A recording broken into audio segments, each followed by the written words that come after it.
मेरा नाम महानूर है, मेरी उम्र 16 साल है। इस 27 तारीख का ये वक़्आ है, मेरे साथ ज़्यादती हुई है।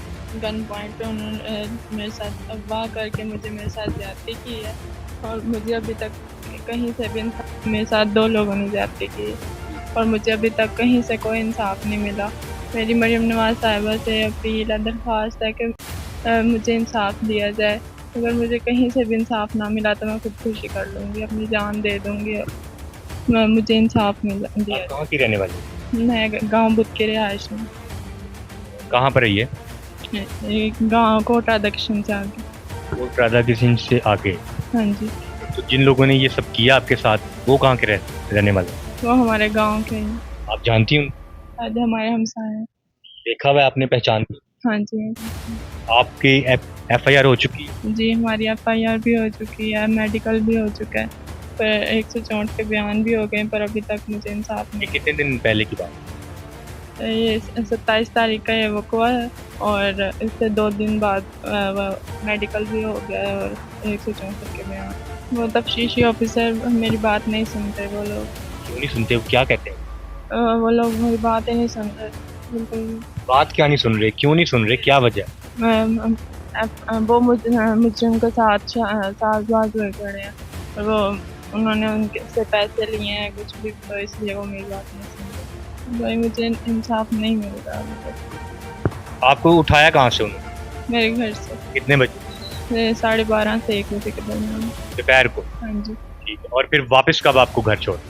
मुझे वापस घर पे नहीं छोड़ा, रास्ते में मुझे रात को छोड़कर चले गए थे। कितने बजे रात को? तकरीबन 2:30-3 बजे। 2:30-3 बजे आपको रात को छोड़ दिया? हाँ जी, कहाँ कहाँ फेंके, कहीं फेंक के गए, उतार के गए, क्या किया उन्होंने? उन्होंने मुझे रायविंड रोड पे फेंक दिया था और फिर वहाँ की पुलिस, मैं जा रही थी रास्ते से भागी हुई, तो वहाँ रायविंड की पुलिस ने मुझे रोका कि आप इतनी रात को अकेले कहाँ पे जा रही हैं। तो मैंने उन्हें बताया कि मुझे ऐसे ऐसे यहाँ पे लोग फेंक के गए हैं, तो वो मुझे अपने साथ थाने में लेके गए थे। तो उन्होंने फिर कोटा किशन की पुलिस के हवाले किया था मुझे और उन्होंने मेरे घर वालों के हवाले किया था मुझे। ये कितने बजे का वाक़या है सारा कुछ, ये क्या टाइम था उसका? तकरीबन 3 बजे वो मुझे अपने साथ लेके गए थे और मेरे घर वाले तकरीबन आ गए थे वहाँ पर 2 इसमें कितने लोग मुलविस हैं आपके इस केस के अंदर? इसमें 3 है जो उनको मैं जानती हूँ और बाकी 2 को नहीं जानती। 3 को आप जानती हैं और पहचानती हैं, बाकी कितने लोग हैं? जो मुझे अगवा करके लेके गए थे उनमें से एक तो शकूर बीबी और एक आदिल वल हमीद और एक यासर वल यासीन। एक औरत है उसकी इसमें और 3 मर्द। हाँ जी, ऐसा ही है? हाँ जी। और औरत के साथ आपका कोई लेन-देन, कोई दुश्मनी आपकी फैमिली की? भाई हमारे हमसाए हैं, वो शुरू से हमसे लगते हैं। ये कॉल सर रायविंड थाने में से हमको भी की है, फिर जो कोट रहा था कशन का तफ्तीश रावासर उसको भी कॉल की है पुलिस ने कि इस तरह हमको बच्ची मिली है और ये मुकदमा नंबर है 14/60/26। तो आप आएँ और इस बच्ची को रिसीव करें और इसका मेडिकल करवाएं। तो हम भी उधर रायविंड थाने में ही थे, तो राव आसर साहब आए कोट रात के, ये तकरीबन 3 बजे का 2:30-3 बजे का रात का जी। तो ये राव आसफ इसको रिसीव करके लेकर आया इधर कोट राधा किशन अस्पताल, उधर से इसका मेडिकल हुआ। मेडिकल करवाने के बाद इसको हमारे साथ भेज दिया। तो दूसरे दिन फिर 164 के बयान हुए बच्ची के, जो बरखला मुलजमान के आए, जिसमें नामजद मुलजम FIR में वो नामजद है यासर वल यासीन, आदिल वल अब्दुल हमीद और शकूरा बीबी। ये FIR में नामजद है, 164 की स्टेटमेंट में भी नामजद है। लेकिन जो ये आदिल नामी मुलज़म है, इसको दूसरे दिन कोट राधा किशन की पुलिस ने पकड़ा है और 5-6 दिन इसको उधर रखा हवालात में और इसकी गिरफ्तारी नहीं डाली और इसको उधर से ही छोड़ दिया। ये देखो एक जना का केस है, जनाबिल जबर का, और फिर वो मुलज़म को पुलिस पकड़ती है फिर छोड़ देती है, ये मेरी समझ से बाहर।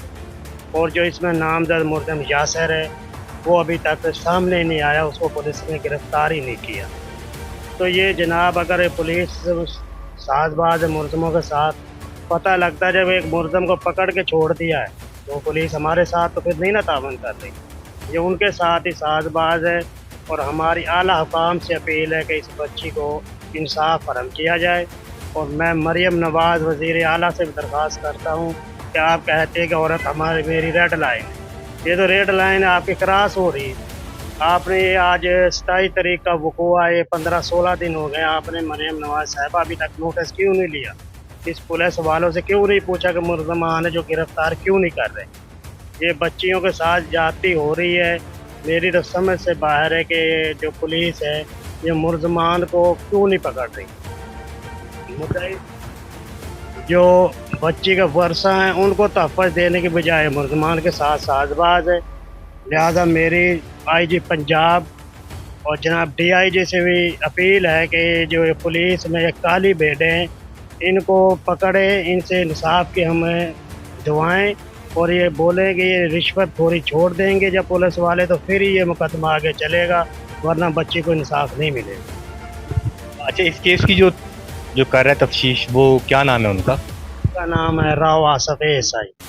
राव आसफ एएसआई है वो। अच्छा, वो आपके साथ तामुन कर रहा है? वो तामन करता तो अब मुलज़म पकड़े ना जाते। मतलब कि वो आपके साथ तामुन नहीं कर रहा। मुलज़म को पकड़ा उसको भी छोड़ दिया, ये क्या तामन?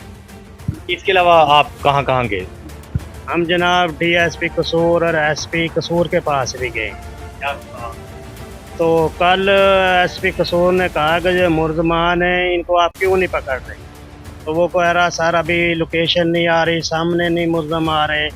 तो डीएसपी ने कहा कि ये 376 आपने आज़ाद किए, बोला भी नहीं कि अगर ये जना का केस है तो आपने 376 आज़ाद क्यों नहीं की? ये आज़ाद करें और मुलज़मान को गिरफ़्तार करके हमें रिपोर्ट पेश करें। ये किस दिन की बात? ये कल की बात है। ये एसपी साहब ने इन्वेस्टिगेशन कसूर ने राव आसफ साहब से कहा जो इसका तफ्तीशी है। भाई मेरा यही कहना है कि मुझे अभी तक कहीं से भी इंसाफ नहीं मिल रहा, तो लिहाजा मुझे इंसाफ दिया जाए, मेरा यही कहना है।